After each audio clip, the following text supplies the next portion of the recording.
திண்டுக்கல்லில் தனியார் மருத்துவமனையில் ஏற்பட்ட பயங்கர தீ விபத்தில் ஒரு குழந்தை உட்பட 6 பேர் உயிரிழந்தனர்.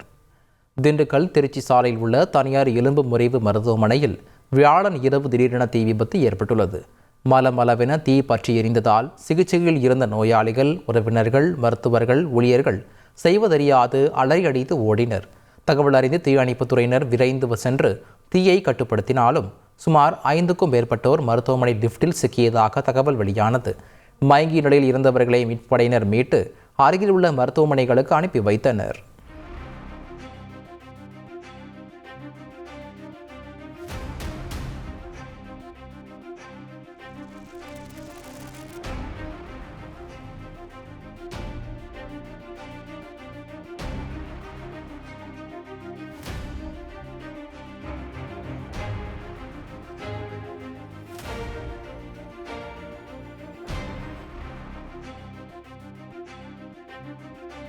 திண்டுக்கல் சிட்டி ஆஸ்பத்திரியில் ஒரு பெரிய தீ விபத்து ஏற்பட்டிருக்கு.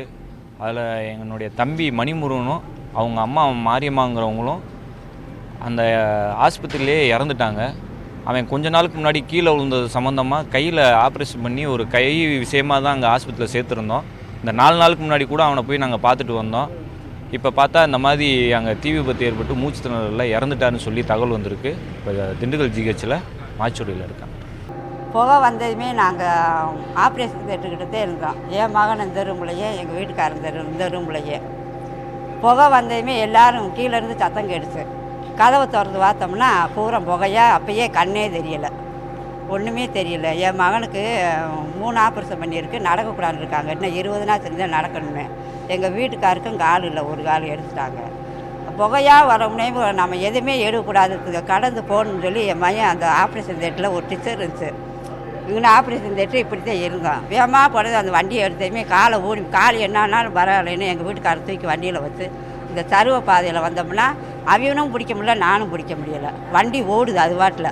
அப்படியே எப்படியோ பிடிச்சி இறங்கி கீழே வந்ததுமே இன்னொருத்தவங்க தூக்கி அந்த டிச்சரில் வச்சு அவங்க தூக்கிட்டு வந்து வெளியே வந்து விட்டாங்க. என்னையே என் மயம் பிடிச்சிட்டு வந்து வெளியே விட்டேன். அப்படியே இங்கே வந்து சேர்ந்துட்டோம். ஆனால் எப்படி புகை வந்து என்னானே ஒன்றும் தெரியல. நாங்கள் மேலே 2வது மாடியில் இருந்தோம். கீழேருந்து வந்துச்சுன்னு சொல்கிறாங்க. வயறு இது என்ன இன்னைக்கு கடவுளுக்கே தெரியும். இப்போ நல்லா இருக்க. இந்த மேலே 4வது மாடியில் வச்சுருக்காங்க என் மகனை. எங்கள் வீட்டுக்காரர் 3வது மாடியில் வச்சுருக்காங்க. இல்லை, நாங்கள் தான் தப்பு சொல்லி நான் கண்ணெல்லாம் எரியுது, கண்ணும் முழிக்க முடியலை. அந்த புகைப்பட்டது எதுவுமே தெரியலை. அப்படியே வேச்சி உடுத்துன வேச்சி சட்டை கிட்ட எதுவுமே எடுக்கலை, செல்லுகள் எதுவுமே எடுக்கலை. சும்மா தான் அப்படியே ஓடியாட்டோம். எல்லாருமே ஆள் தப்பிச்சா போதும் விட்டு வந்துட்டோம் நாங்கள். வணக்கம். இந்த சிட்டி மெடிக்கலில் ஏற்பட்ட தீ விபத்துக்கான அழைப்பு நேற்று இரவு 9:27க்கு எங்கள் தீயணைப்பு நிலையத்திற்கு அழைப்பு வந்தது.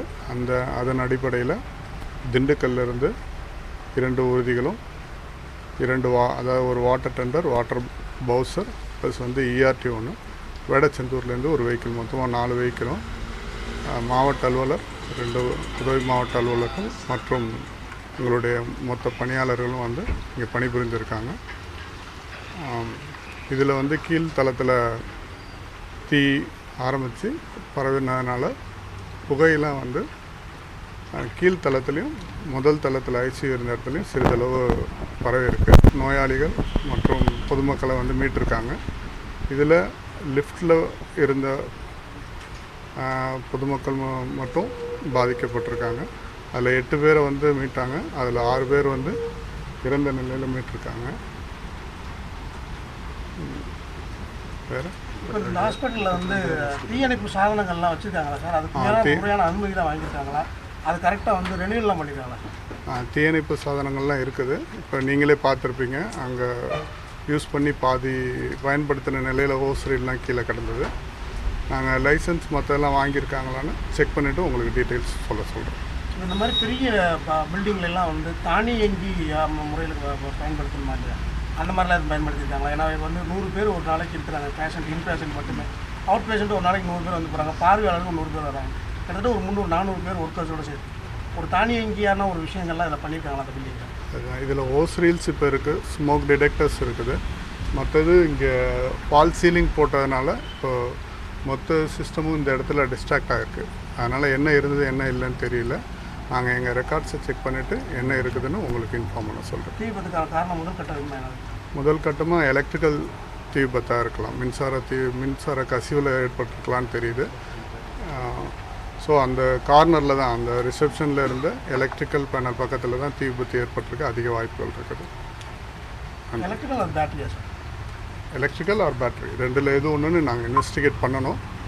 இன்னும் ஃபைனலைஸ் பண்ணலை. பார்த்தப்போ அந்த ஏரியா அந்த பகுதிகளில் ஏற்பட்டதாக தெரிய வருது. அதான் செக் பண்ணிவிட்டு நான் உங்களுக்கு சொல்கிறேன்.